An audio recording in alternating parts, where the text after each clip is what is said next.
The plastic bench at Abbott Northwestern felt harder than anything I remembered from past visits. Walter Adamsme still had the hospital wristband on when Logan dropped a 20 into my palm, like he was tipping a valet. He didn't explain. "I'm busy."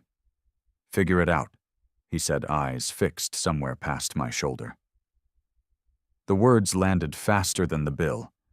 Before a question formed, he was already heading toward the automatic doors, pace-sharp shoulders tightening, as if he expected me to call him back.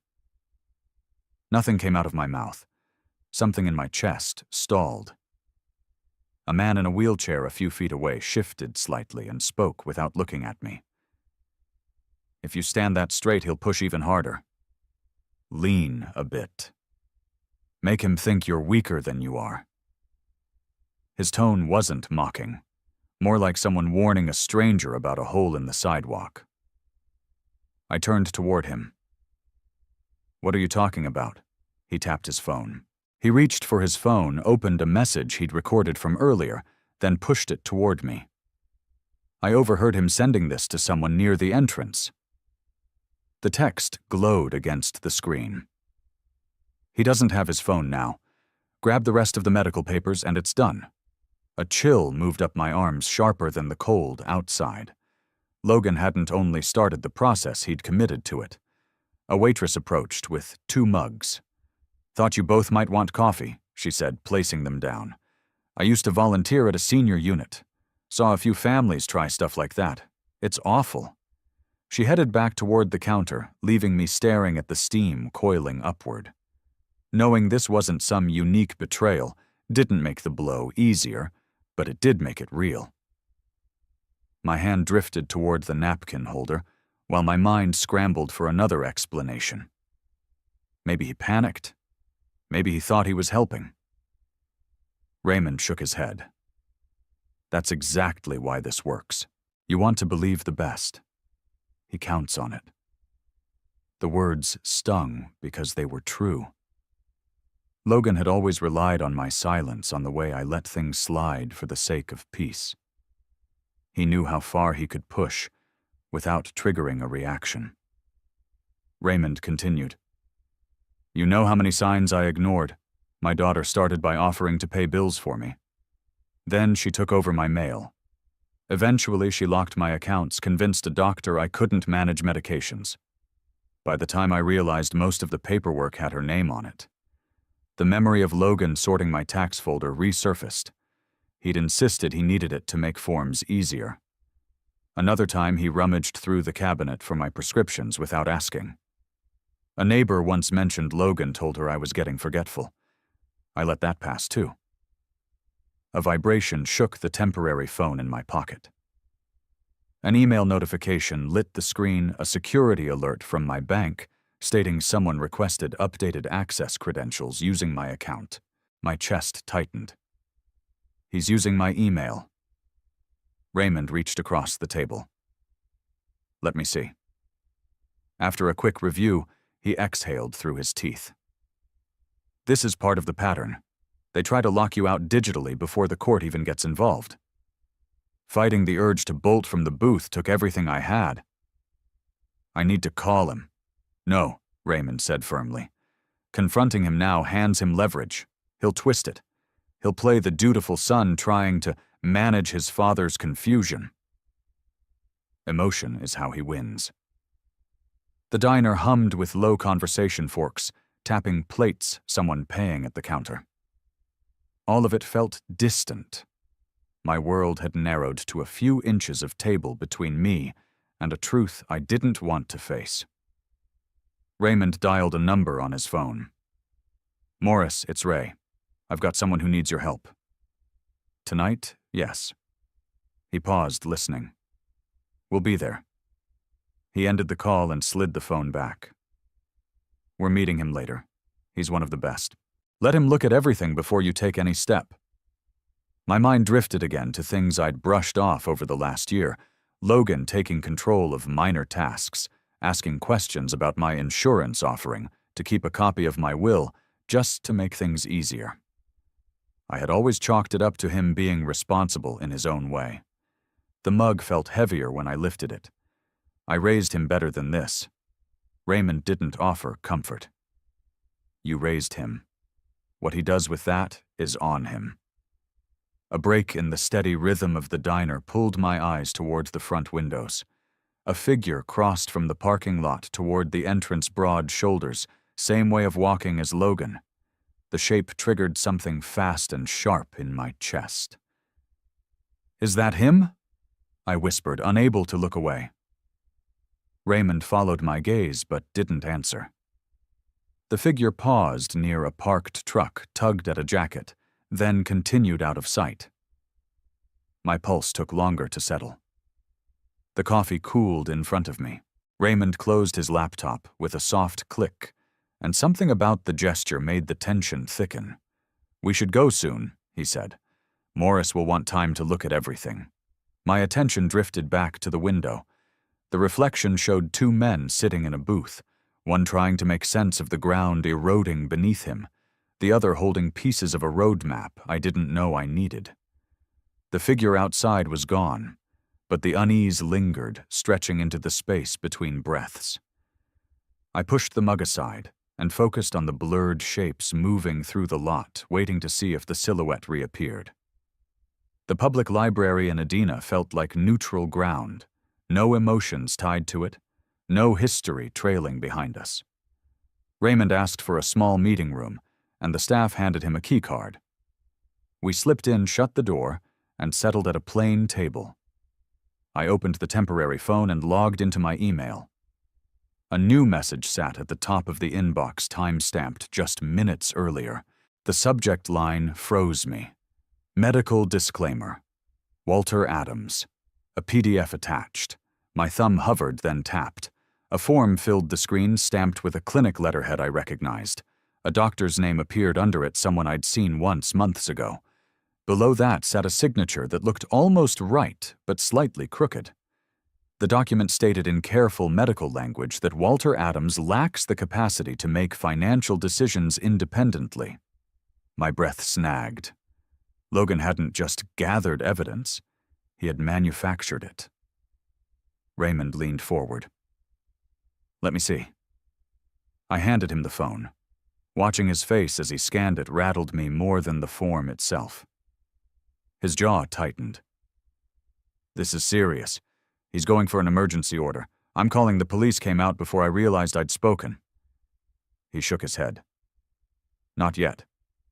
If you panic now, he'll say it was all a misunderstanding. He'll pull the papers before a judge sees them. Morris needs to look first. The room felt smaller for a moment. A thud of disbelief pushed through my chest as another realization surfaced. Logan accessed my account again.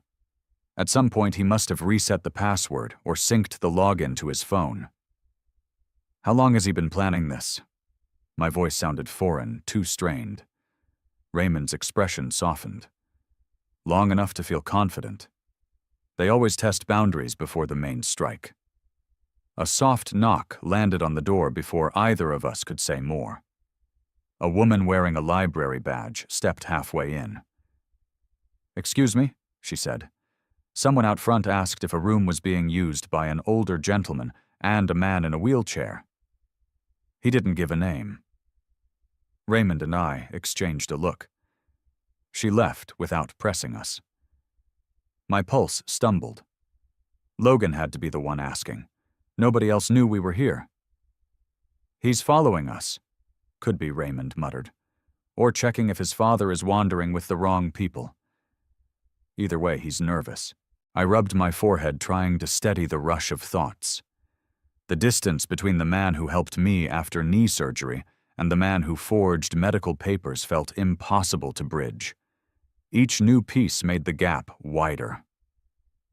I don't understand him anymore, I admitted. Raymond's voice stayed even. Money and control reshape people. They tell themselves it's for safety, that they're protecting the family. They lie to themselves until the lies feel noble. The truth stung sharply. A dull ache spread across my ribs from holding everything in. The betrayal had grown massive, bigger than a bad decision, bigger than stress or fear. Logan wanted the whole wheel in his hands. "We need proof," Raymond continued. "Not emotions, not guesses. Something that shows he accessed accounts he had no business touching." The phone buzzed again. A second email arrived, another alert from the bank. Someone attempted to change security settings. My name stood at the top, but I knew it wasn't me. Raymond tapped the screen. "This helps. Shows a pattern of unauthorized attempts. Morris can use it." Before I could reply, the device vibrated a third time. A video call request appeared with the name Morris Hale. Raymond nodded for me to answer, so I accepted. A square face with trimmed gray hair filled the screen. Raymond. "Put the camera where I can see both of you." Raymond adjusted the angle. Morris's eyes focused immediately. "Walter, I've reviewed 2 court indicators already. There's a chance your son filed an emergency guardianship petition this morning. I need you both at my office within the next hour." My stomach tightened. The timeline was crumbling faster than expected. Morris added, "Don't confront anyone. Don't go home. Bring every device, email, and notification you have. I'll walk you through the rest when you get here." The call ended without a goodbye. Raymond set the phone on the table. "We should move." I didn't respond at first. The document on that screen, the fake signature, the calculated steps. It was all too deliberate, too practiced. 20 years of raising a child couldn't prepare a parent for something like this. A small part of me still hoped for a mistake. Something misinterpreted, a bad conversation blown out of proportion. That part shrank smaller with every new blow. Raymond reached for the door key. "Save the questions for Morris. Right now we focus on getting ahead of Logan." I nodded slowly. Not agreement, just motion. The kind you make when the world is shifted and you're trying not to stumble while finding your footing. The laptop clicked shut as I folded it under my arm. Raymond rolled toward the exit and I followed, catching my reflection in the glass wall at the end of the hall. Shoulders sagging steps, uneven eyes trying to process too much at once.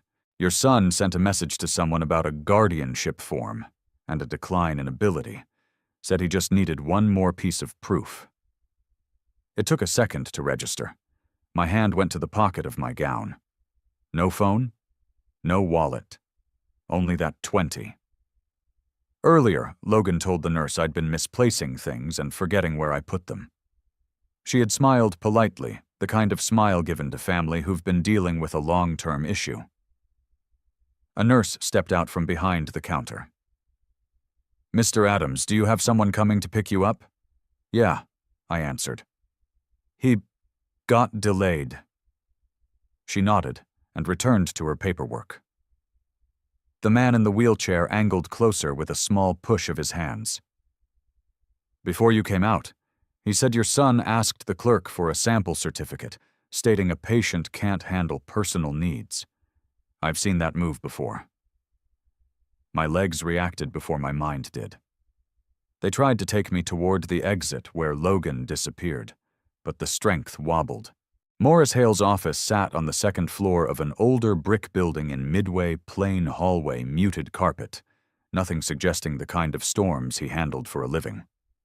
Raymond led the way, wheels bumping lightly over a metal threshold before stopping at a frosted glass door that read, "Hale and Associates, Probate and Family Law." Morris greeted us with a short nod, no unnecessary warmth. "Come in." He motioned toward a round table stacked with binders. A laptop waited at the center. Once we settled, he opened the court access portal with quick, practiced movements. "There," he said, pointing at a line of text. "Petition filed this morning. Your son moved fast." Seeing Logan's name next to emergency guardianship request rattled something deep in my chest. Morris kept speaking, his tone firm. He submitted 3 main pieces. A medical statement claiming diminished capacity, an email from your account referencing confusion, and a personal affidavit saying you're unable to manage your finances. Hearing each item listed one after another felt like taking blows I couldn't block. Raymond shifted beside me, but Morris didn't slow. "Understand this?" he continued. "The court won't care about hurt feelings. Judges want facts. If you want to stop this, we need proof he fabricated documents." My throat tightened. I didn't know he'd go this far. Morris pushed a form toward me, pen clipped to the top. "This is your emergency objection. Sign it." But objections without evidence are just noise. Before I reached for the pen, the temporary phone buzzed. Logan's name flashed across the screen. Only it was my email account calling, not his number. My hand hovered. The urge to answer rose fast, almost instinctive. A lifetime of giving him the benefit of the doubt rushed forward. Morris held up a finger. "Don't," Raymond added. "He's not calling to apologize. He's trying to see how much you've figured out." The screen kept flashing. Logan's name carried a weight I didn't know how to hold anymore. When the call finally stopped, an empty ache settled in its place. Morris pulled out a legal pad. "Here's what we do next. Track every unauthorized login on your accounts. Screenshot alerts. I'll verify the doctor's signature. My guess is it won't match the clinic's files. We'll also need someone from the hospital who saw him request forms earlier. That woman at the reception desk might be enough." My hand drifted toward the edge of the table, grounding myself. He made me look helpless. "That's the play," Morris replied. "If the court believes you lack capacity, he gets temporary control of everything while they evaluate you. Not permanent, but long enough to cause damage." Raymond shifted in his chair. "We should tell him about the messages," Good Morris said. "Bring them all tonight." We stood to leave. The hallway outside felt narrower than before. As Morris locked the office door, something in the corner of my vision stirred. A figure leaned near the elevator, hands in his pockets, posture stiff. Logan. He wasn't rushing or hiding. He stood in full view, staring toward us with an expression crafted to look concerned. If a stranger saw him, they might think he was a devoted son waiting on news about his father. My knees almost gave way. The pressure of being watched, judged, misrepresented all at once, every part of it drained strength from my legs. Raymond noticed and murmured, "Don't react." That's what he wants. Logan didn't approach. He simply stepped aside as if making room for me to pass, offering a thin smile that tightened something in my stomach. A few people walked through the hallway, glancing between us without understanding the weight of that moment. Morris leaned in. Backstairs. Now. Raymond pivoted his chair and headed toward a door at the end of the hall. I followed, pulse hammering. Morris brought up the rear, making sure Logan didn't tail us. Down a narrow stairwell, we moved step by step. Raymond gripped the rail to steady himself. I supported part of his weight until we reached the first floor. A service exit opened to the parking lot. The cool air struck faster than expected, but it felt cleaner than anything in that hallway. Raymond guided his chair across the asphalt toward his van, and I climbed into the back seat while Morris spoke quietly to him about next steps. The door closed with a solid thud. My fingers tightened around the stack of documents Morris had given me. Papers rustled as the van's engine kicked on. 2 hours earlier, life had felt fragile but intact. Now everything leaned on two men I barely knew: Raymond, who saw danger before I did, and Morris, who spoke truths without sanding the edges. Raymond parked along the curb across from my house. The porch light glowed faintly, giving the place an unfamiliar stillness. Something about seeing my own front door unsettled me more than anything that had happened so far. Raymond angled his chair toward the walkway. "Let's make this quick. Check for anything moved or missing." The knob turned without resistance, not locked. A cold draft drifted past my shoulder as we stepped in. Papers lay scattered near the entryway. The cabinet I kept for tax records hung open folders bent at awkward angles. Someone had rushed through here. Raymond took in the mess with a single sweep of his eyes. Logan was here. My knees tightened. Losing control of your own home delivers a wound that's hard to describe. The space that's supposed to hold your history suddenly feels invaded, stripped of safety. A whir from the hallway office drew my attention. The printer sat on the counter, still warm. A sheet of paper waited in the tray. Raymond rolled over and lifted it carefully. He studied the page, then extended it toward me. You need to see this. The signature leapt out instantly. Same doctor's name, same shaky imitation of handwriting, same style as the forged medical disclaimer attached to the email earlier. Only this version looked like a draft ink smudged alignment off. My fingertips brushed the corner. A tremor worked through my hand. He practiced signing a doctor's name. In my house. The thought lodged deep, hollowing something out. A different kind of pain rose in my throat. Footsteps creaked behind us. Logan emerged from the hallway holding a stack of envelopes, acting startled. Dad, you're home already? He lifted the mail like a peace offering. I was just sorting bills, trying to help. His tone didn't shake. His face didn't flush with guilt. He played his role convincingly, maybe too convincingly. I stayed still. Saying anything risked giving him ground. He tried again, voice softening. You shouldn't be wandering around after a procedure. You scared me this morning. The nurse said you seemed confused. Raymond remained behind me, silent, watching. Logan's expression shifted when he noticed Raymond. Who's this? Why are you letting strangers drag you around?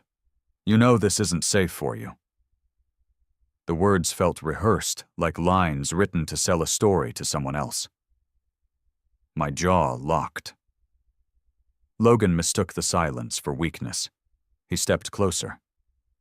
Dad, you've been ignoring your health for months. I'm trying to take care of you. You don't always understand what's best anymore. The sentence landed harder than anything else he'd said that day. That wasn't concern. That was preparation laying out the narrative he planned to feed the court. Stop, Raymond, finally said. Enough. Logan didn't turn toward him. This is family business. You don't know what's going on. Raymond didn't budge.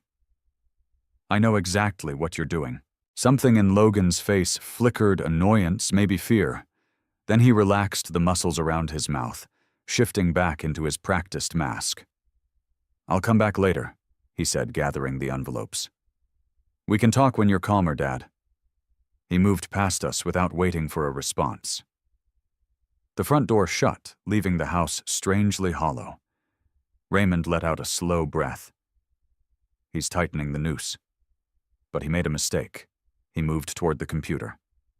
Let's check your sent folder. The screen lit up, and there it was, an email from my account, time-stamped an hour earlier, containing the forged medical document, sent directly to the probate court's address. Only I hadn't sent anything. Raymond leaned back. He used your machine. Probably thought you'd stay at the hospital long enough for him to clean everything up. A faint spark of hope surfaced, something to hold on to. That draft in the printer, the email trail, the unlocked door, they weren't just signs of invasion. They were evidence. The feeling lasted maybe 10 seconds. A notification pinged on the screen. My bank flagged an unusual withdrawal. Someone had transferred $3,000 out of my checking account using the online portal. I forced myself to look. The transaction was logged under my name, done earlier in the afternoon. Raymond read over my shoulder. He's accelerating. The tiny spark flickered out. A wave of exhaustion rolled through my chest. Losing money hurt, but not as much as realizing Logan had crossed into territory where no apology could reach. Raymond touched my arm. We can use this. Unauthorized access. Fraud. It helps the case. It feels like he's already one escaped before I could stop it. No, not yet. But this won't be enough for the judge. We need one more piece, something that shows intent beyond incompetence. The clock on the stove blinked 9:17 p.m. Tomorrow morning the objection would be filed, but tonight wasn't over. Not from the doctor's visit, nothing serious had happened in that room. The weakness came from the realization that my own son planned something behind my back. A gentle but firm hand caught my forearm. "Don't chase him," the man said. "Do that, and you hand him what he wants. He needs you to look confused." I pulled in a slow breath. Why would he even try something like this? He raised an eyebrow as if he'd heard that same question 100 times. "Sit down a moment. I'll tell you what I heard, and why you should pay attention." The bench creaked when I lowered myself again. My thoughts ran ahead of me, none in a straight line. The man looked as if he'd traveled this road before. Older, steady eyes, too familiar with disappointment. He offered his name. Raymond Cole. I nodded, not ready to give mine back. He leaned just enough to see the doors where Logan had left. "You're being targeted," he said. And I know the pattern. Every passing minute seemed to widen the gap between who my son used to be and who he had become. Raymond gathered the printed pages into a folder. "We're leaving. Don't sleep here." I grabbed my coat from the chair, still caught between anger and disbelief. As we stepped onto the porch, headlights flicked on 2 houses down. A car sat there, engine running. The silhouette behind the wheel leaned slightly forward as if tracking our movement. Raymond noticed too. He's monitoring the place. Hennepin County Court opened its doors at 7:30. The atrium filled with the low shuffle of people moving toward their hearings, but nothing felt distant enough to soften what waited for us upstairs. Raymond rolled ahead. Morris walked with clipped steps, and I followed with a heaviness that settled deeper the closer we got to the probate courtroom. Morris headed straight to the clerk's counter and handed over a folder. PDF with the forged signature draft pulled from the printer at the residence and the email logs. His tone carried no hesitation.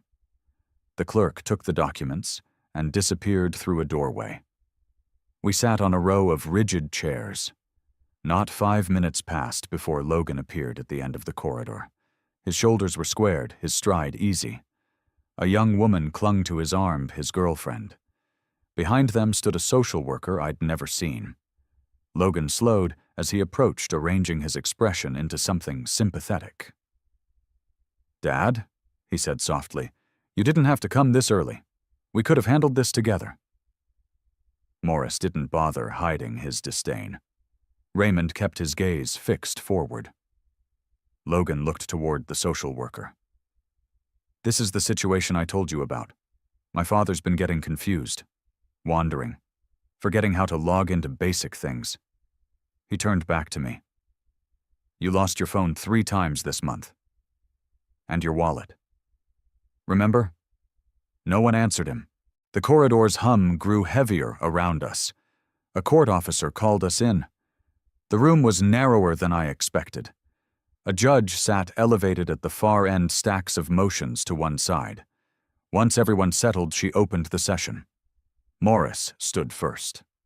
"Your Honor, we have strong evidence the petitioner has fabricated medical documents and gained unauthorized access to my client's accounts." Logan stepped forward before she could respond. "My father has been manipulated by people who don't know him. I'm doing everything I can to keep him safe. Any papers he's referring to are sample forms from the clinic, nothing more."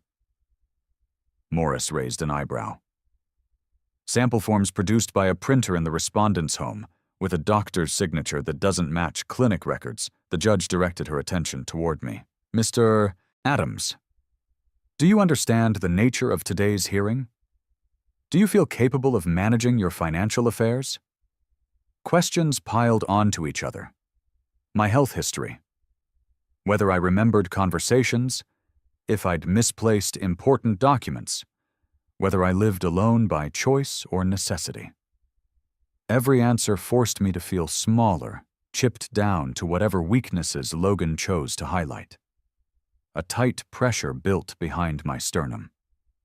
The judge's expression remained neutral, but the process felt like standing on uneven ground while someone tried to shake it loose.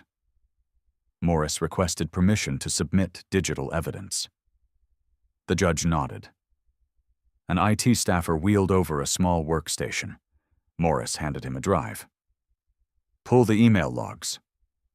The screen flickered as folders loaded. One panel displayed my account's activity. Another showed Logan synchronized automatically through a connected device. Raymond leaned slightly toward me. He forgot to turn off backup sync. A line of messages appeared, outgoing emails containing forged PDF attachments, all backed up to Logan's personal account without him realizing it. The room shifted. Logan stepped forward abruptly. "That's a mistake. I must have signed into the wrong profile. Anyone could mix up accounts." The judge watched him with a long, measured stare. Morris spoke again. "Your Honor, the respondent never sent those files. The petitioner did, using his father's equipment, then backed them up to his own cloud." Logan's girlfriend lowered her gaze. The social worker took a step back from him. The judge requested a 15-minute recess. Everyone filed out except the clerk and 2 officers. The hallway felt colder than the courthouse lobby. I sank into a bench, not trusting my legs. Raymond positioned his chair a few inches away. "You're at the line, Walter. Don't fold now." I stared at the floor tiles. He was supposed to take care of me someday, not bury me alive on paper. "No one wins by stepping aside," he said. "Not in cases like this." The recess ended. We went back in. Morris approached the judge with new evidence. "We have a security recording from Abbott Northwestern Hospital. It shows the petitioner collecting medical assessment forms without authorization." The judge reviewed the footage. Logan's image appeared pulling packets from the counter, sliding them under his arm, glancing over his shoulder. Something in his posture betrayed him. Not guilt, but strategy. Even the courtroom felt it. Silence followed. No argument came from his side, no excuse, no manufactured concern. The judge folded her hands. "Everyone rise," she said. "The court is prepared to issue a ruling." The judge delivered the ruling with a firm, measured tone. Logan's petition was denied in full. She ordered the case forwarded to the state investigators for possible charges: document forgery, elder exploitation, unlawful access to protected accounts. A deputy stepped toward Logan before the judge even finished speaking. Metal cuffs clicked around his wrists. The sound cut through the courtroom harder than any shouted accusation. His girlfriend backed away from the deputy's shoulders, folding inward. She didn't try to defend him, didn't step close, didn't ask where they were taking him. The social worker who'd come with them stared at the floor, shifting her weight, as if wishing she'd never agreed to appear. Logan looked over at me, once expression flickering between shock and something darker, maybe resentment, maybe disbelief that his version of the story hadn't held. My gaze didn't meet his. Not out of anger. Something deeper had settled, a final acceptance that there was nothing left to salvage. Morris gathered the folders. "I'll keep tracking the investigation," he said, lowering his voice. "They'll reach out to you for statements. You won't face this alone." Raymond steadied his hands on his wheels. "Told you this path wasn't hopeless." Then he added quieter. "Today, nobody wins. Truth just lands where it should." We made our way through the corridor. The courthouse hum felt different now. Quieter in my head, not in the space around us. Morris peeled off toward the clerk's office. Raymond waited for me near the elevators, giving me a moment before we stepped out into the morning. Minneapolis air hit cooler than earlier. It helped clear the sting left behind by the hearing. Part of me wanted to sit on a bench until the world stopped shifting, but life rarely gives time for that. Raymond guided his chair toward the parking garage. and I followed. The drive back took us past streets I'd known for decades. Hardware stores, old rental houses, the corner lot where Logan learned to ride a bike. Memories came without invitation, rising and settling again, as if testing their weight. None carried the same meaning they used to. At home, the first thing I did was lock every account I had. New passwords, two-factor authentication, phone carrier reset. The process took nearly an hour, but each completed step steadied me. My house felt different too. Not healed, but reclaimed. Raymond waited near the doorway while I gathered scattered mail, closed the cabinet drawers, and stacked the papers that mattered. "You're not the same man who walked out of that hospital yesterday," he said. Good. The next few days fell into a new rhythm. I sorted through damaged trust and unfinished chores, swept the porch, called the bank, logged conversations for the investigator. Life didn't snap back. It eased forward one task at a time. A week later, my doctor cleared me for a knee rehab class near Bide Makaska. I'd postponed it for months. Always excuses, schedules, weather helping Logan. Walking into that first session felt like stepping into a room where nothing from the past had authority anymore. The exercises weren't elegant, slow lunges, carefully guided stretches, but every repetition grounded me in my own body again. The instructor reminded me to move at my own pace. I stayed after class longer than planned, sitting on a bench near the path while cyclists and joggers passed by. One afternoon, the phone rang. Raymond. "You up for a loop around the lake?" he asked. "They've got mobility scooters you can rent. I figured we might try one." The offer pulled a small, unfamiliar smile from me. "Yeah, let's go." We met near the rental stand. He chose a scooter with a wide base, and I took one beside him. The motors hummed as we merged onto the path. Families walked dogs, kids tossed pebbles near the water's edge, and the world felt bigger than anything that had happened in court. Raymond drove slightly ahead, letting me find my rhythm. "Told you," he called back. "Life doesn't end just because someone else tries to hijack it."